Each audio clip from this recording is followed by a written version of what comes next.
مجھے وہ حدیث بڑی پیاری لگتی ہے. حضرت سلمان فارسی رضی اللہ تعالی عنہ جو فارس کے تھے، پرشین تھے، فارسی بولتے تھے، جب ایران پر مسلمانوں نے حملہ کیا ہے، حضرت عثمان کا دور تھا غالباً، حملہ کہاں ہو رہا ہے؟ ایران پر، اور حملہ کرنے والے بڑے بڑے صحابہ، بڑے عشرہ مبشرہ میں بھی اکثریت اس جنگ میں موجود، کمانڈ کرنے والے سلمان فارسی. نہیں آ رہی بات؟ حملہ کس پہ کر رہے ہیں؟ اپنے ملک پہ. کس پر؟ ایران پر. صحابہ نے آپ سے اجازت مانگی کہ آپ ہمیں اجازت دیں ہم اٹیک کریں. آپ نے فرمایا نہیں، میں نے رسول اللہ صلی اللہ علیہ وسلم سے یہ فرماتے ہوئے سنا ہے کہ جب تک اسلام کی دعوت نہ دے دو اس وقت تک حملہ کرنے کی اجازت نہیں ہے. تو حضرت سلمان فارسی اپنی قوم پر حملہ کس کے خلاف ہو رہا ہے؟ بولو نا، اپنی قوم کے خلاف لڑائی. تو لڑائی سے پہلے اپنی قوم کے پاس دعوت لے کر گئے. دعوت کا انداز دیکھیں.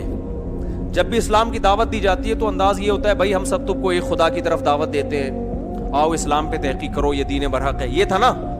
نا نا نا نا نا، یہ انداز نہیں.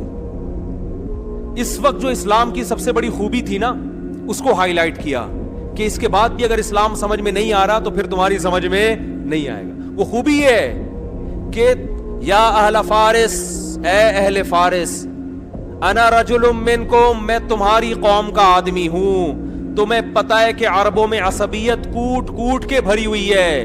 عرب کے علاوہ کسی کو برداشت نہیں، اپنے سے جیسا کسی کو نہیں سمجھتے. مجھے عرب نے نہ صرف یہ کہ عزت دی ہے اپنے جیسا، بلکہ اپنے سے برتر مجھے کمانڈر بنا دیا. عرب کی قیادت کس کے ہاتھ میں ہے؟ کمانڈر کون ہے؟ میں ہوں.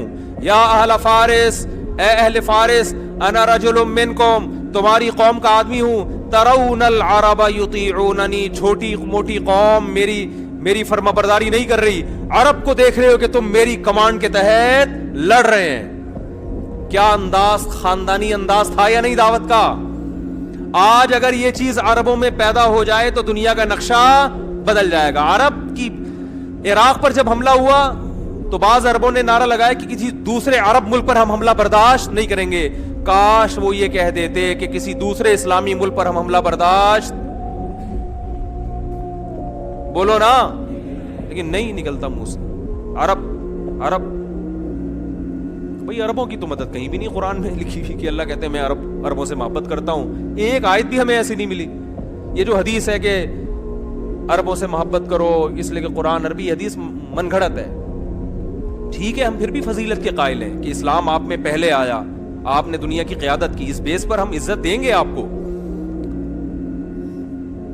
لیکن اللہ کی طرف سے مدد اس بیس پہ نہیں آئی.